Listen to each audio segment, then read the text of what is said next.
1895, Wilhelm Röntgen captured the first X-ray image in history. His wife's hand with a wedding ring and bones beneath.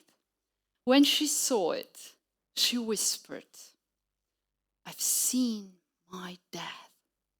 But maybe what she really saw was truth, a part of herself always there, but invisible, until the right lens made it clear. Today, we've built another kind of lens, one that doesn't just see through skin, but through systems, conversations, choices. We call it artificial intelligence. But really, what we've built is a mirror. Let's bring it closer, something ordinary. A teenager opens TikTok. She taps a beauty filter. Her face shifts. Smoother skin, bigger eyes, sharp jawline. She smiles just a little more at the filtered version than at her real reflection. Not because she's vain, not because she's broken, but because the mirror we've built has been teaching her what enough looks like. Now zoom out. Billions of posts, stories, opinions, and behind it all, algorithms tuned to one thing: hold your attention.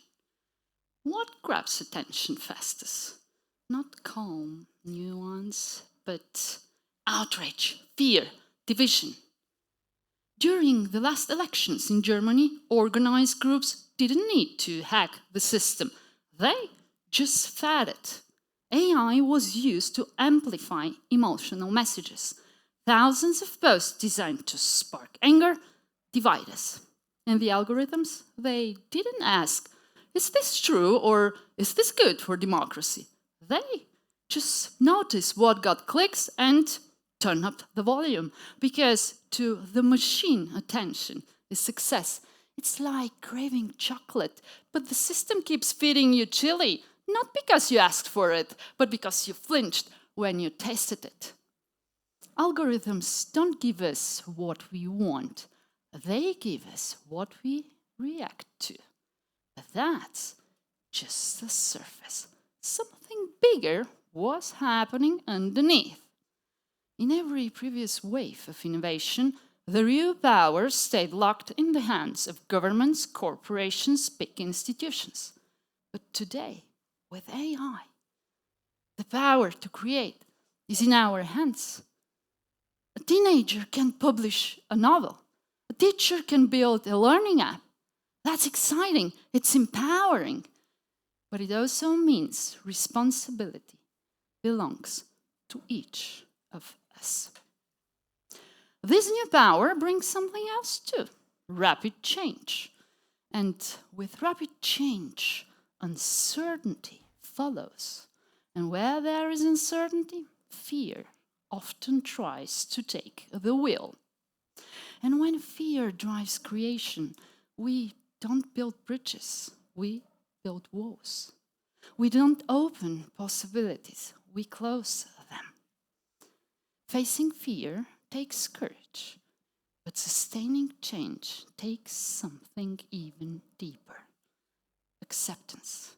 Acceptance of uncertainty, of imperfection, of who we already are. Because when we accept something, powerful shifts. Let me tell you something personal. For years, I shrank myself without noticing.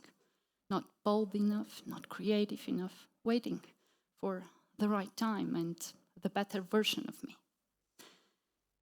Then, one morning, sitting with my coffee, I looked back on my life. A good job, great friends, beautiful vacations. And I saw something I hadn't wanted to see. The same limiting patterns, the same old stories, just repeating like clockwork. And I realized if nothing changed, I would keep reliving the same life. Same script, different background. Then a rebellious voice whispered, "What are you most afraid of?" And it wasn't rejection, it wasn't failure, but creative expression, letting myself be seen without a title, strategy, or a plan. That same day, I did something that made no logical sense. After almost 20 years in tech, I signed up for an acting class, not to become an actor. What happened next transformed me through 3 shifts that reshaped how I see myself and how I think about building technology. The first shift happened during a simple exercise. We had to perform a monologue, but there was a catch. Every time we moved, even the tiniest twitch, we had to stop, say, "I moved," and keep going. Someone counted our actual movements. I thought I was in control. I guessed I moved 20 times. Turns out 37. Apparently, my body was telling stories and I was the last to know. By the final round, I was still. I was focused. I was there.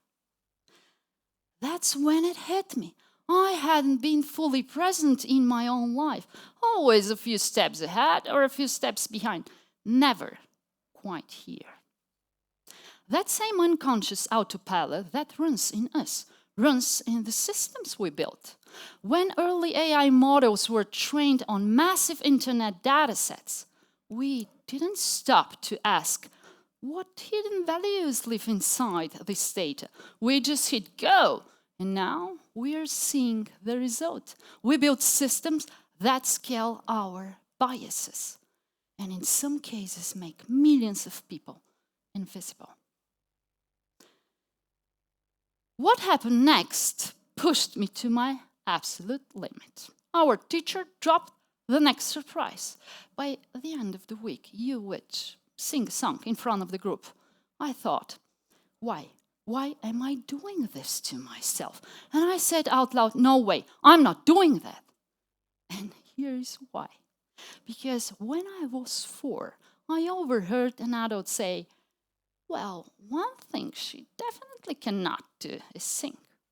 And I believed him. For decades, I never sang.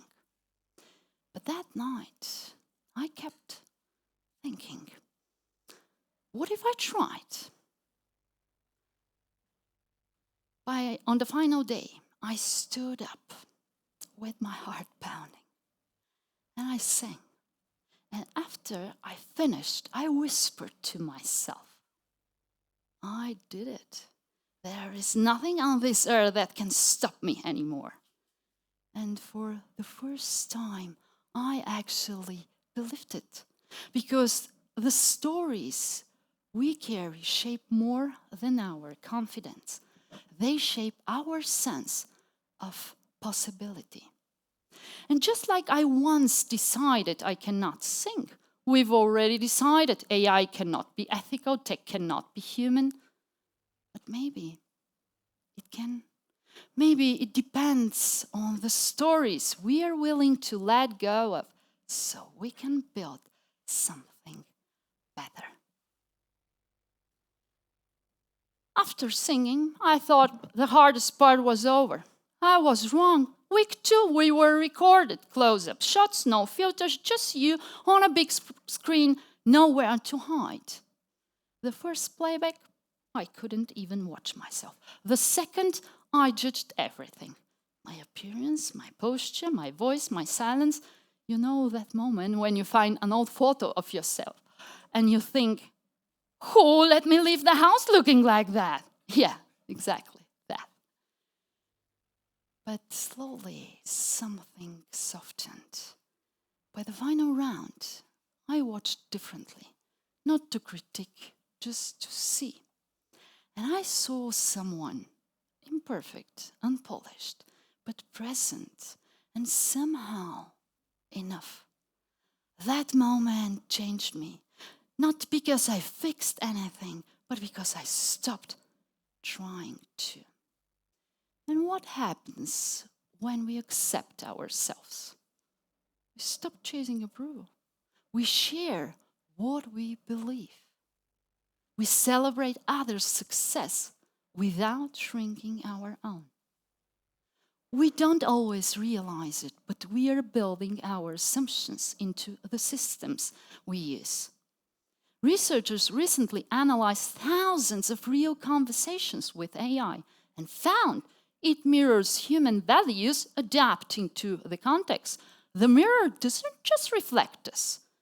It learns from us. It changes with us. The more I understood those patterns, the more I realized the biggest questions we face in AI aren't technical. They are human.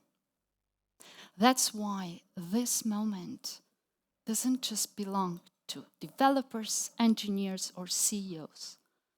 It belongs to all of us. This isn't about my story anymore. It's about yours. Inside of you, there is something that has never existed before and will never exist again. Not just your fingerprints, but the way your mind connects ideas. The questions only you would ask, the insights only you would see. In a world designed to predict us, your unpredictability isn't just special, it's what makes change possible. So imagine this. You take one small, brave step. Maybe it's saying no to something that doesn't feel right, or posting your truth even if no one clicks like, or speaking up when you feel unqualified. It's uncomfortable. Your hands shake, and still you do it. And suddenly, something shifts. Suddenly, the weight you've been carrying, stay small, be perfect, not enough, starts to loosen. Something shifts. You feel a little lighter, a little stronger, and for the first time in a while, you start to trust yourself again.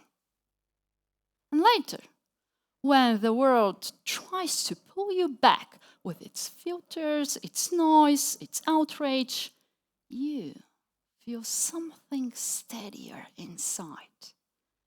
Because you've stopped waiting to be enough.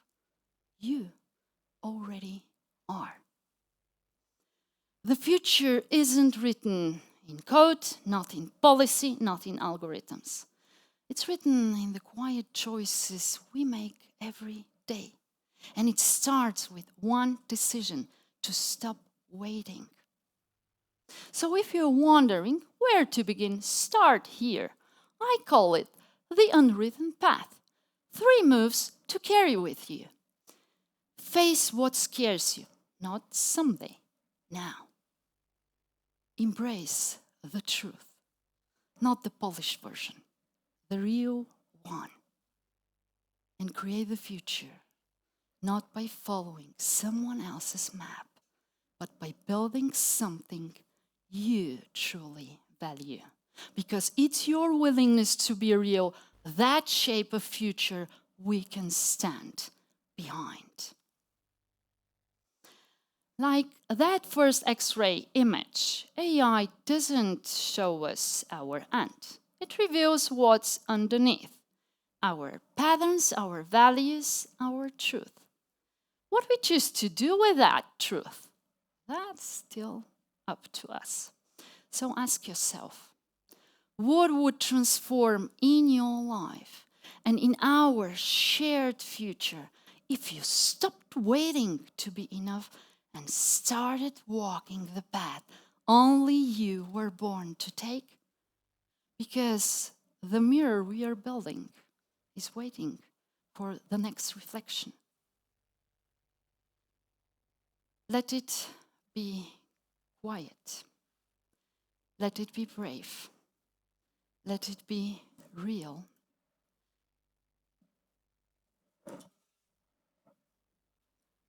Let it be you. Thank you very much. I really appreciate it.